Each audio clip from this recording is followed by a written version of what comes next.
What's up, viewers, subscribers, and agents alike? This your boy, Enlightened Luciferian Prince, coming at y'all once again. Hopefully, everybody's doing well. Everybody's in good health. Enjoying yourself, enjoying the content. If you like this content, you've been here for a while, and you're subscribed, please make sure that YouTube does not take you off from the shadow banning that's been going on my channel, from unsubscribing subs, or even removing comments. I have seen a whole bunch of it happening over the past few weeks.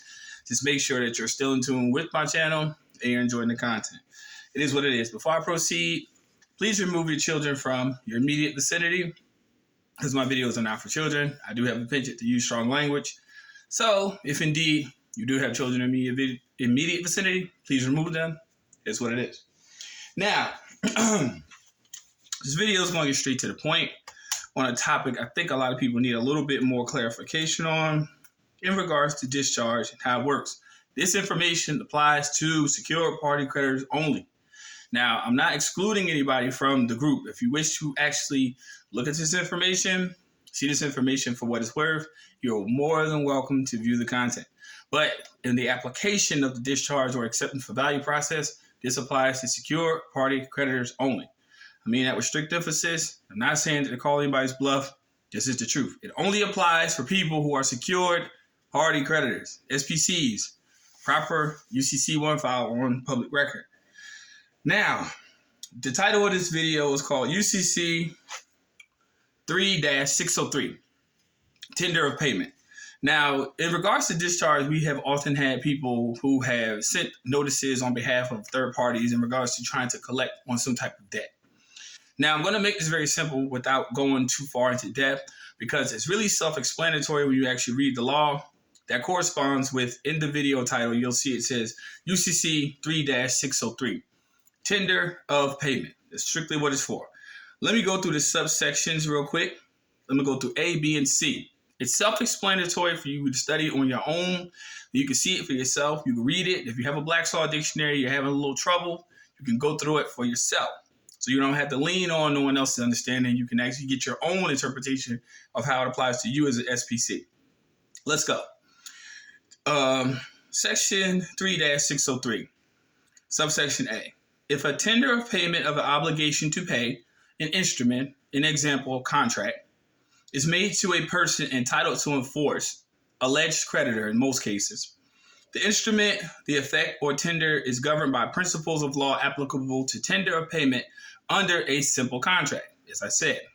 Subsection B. If tender of payment of an obligation to pay an instrument is made to a person entitled to enforce the instrument and the tender is refused, there is discharge to the extent of the amount of the tender of the obligation of an endorser or accommodation party. If you saw my previous videos, you know exactly what I'm talking about with regards to accommodation party and what that is. Having a right of recourse with respect to the obligation to which the tender relates, i.e. the subject matter of the contract. Subsection C. If tender of payment of an amount due to an instrument is made to a person entitled to enforce the instrument, the obligation of the obligor to pay interest after the due date on the amount tendered is discharged. If presentment is required with respect to an instrument and the obligor is able and ready to pay on the due date at every place of payment stated in the instrument, the obligor is deemed to have made tender of payment on the due date to the person entitled to enforce the instrument. Wow, people, don't believe me. It's in the law. It's there. So, as you can see, it says legal information right there. So, in other words, I'm not making this up. It says that you can accept it for its value in but so many words. And you make a good faith attempt to pay. As a secured party creditor, you are now the creditor to the action.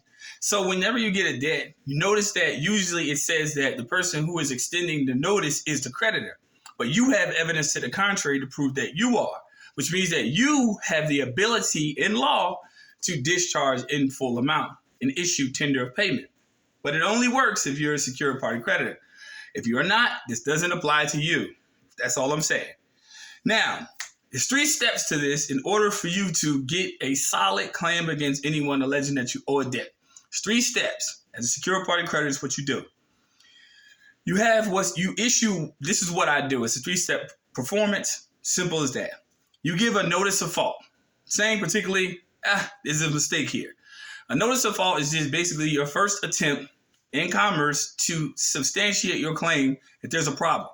And you issue this notice to that direct so-called creditor in response to allow them a chance to remedy the fault that's in commerce. Now, if they don't respond within 10 days, we know they normally won't, but this is just you going through with your process, right? To perfect your claim. You give them an opportunity to cure. Now, the opportunity to cure also has the notice of fault attached, dated specifically with the actual certified mail return receipt number as the heading of the letter on your opportunity to cure, right? Now they don't respond within 10 days, and we know they won't.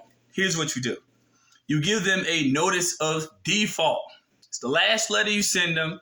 This is the notice that you are basically telling them, according to these previous 2 attempts, that I issue you these notices. You were allowed to remedy the situation because I placed you on notice and you did not, and now you're in default. Here's what you do. You then take all of those notices from this non-responding party who consented by assent by your declarations.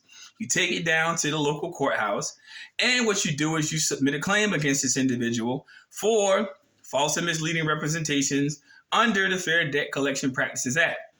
Now, with all of this being substantiated as your evidence, once the claim is issued and once they're served with the suit, and usually they have 21 days to respond. Sometimes they will, sometimes they won't, because they're being compelled by a court to do so.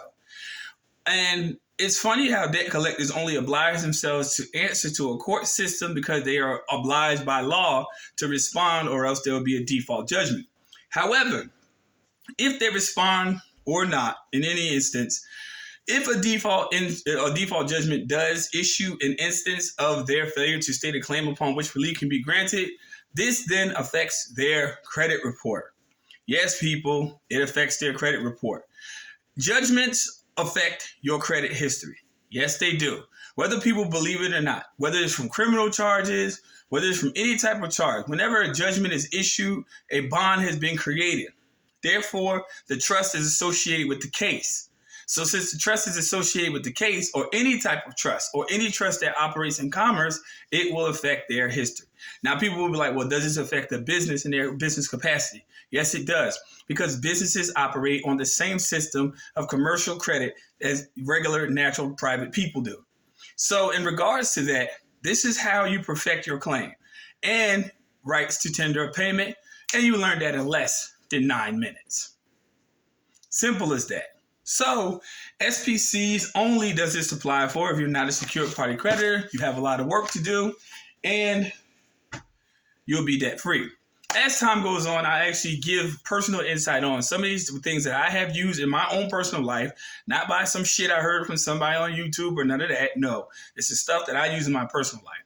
And I've been using it for some years and have been quite successfully, and I remain basically debt fucking free.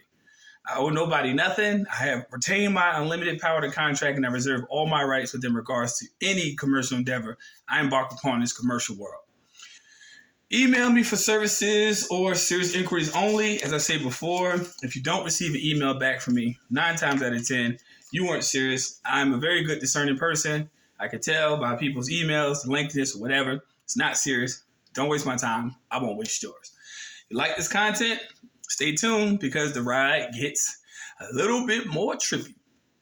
If you do, stay. If you don't like what I have to say, skedaddle to Seattle. Care less. But that's not going to stop me or deter me from doing what I'm doing. Okay? Take care. Peace, light, love. And as I always say, agents, man, fuck you.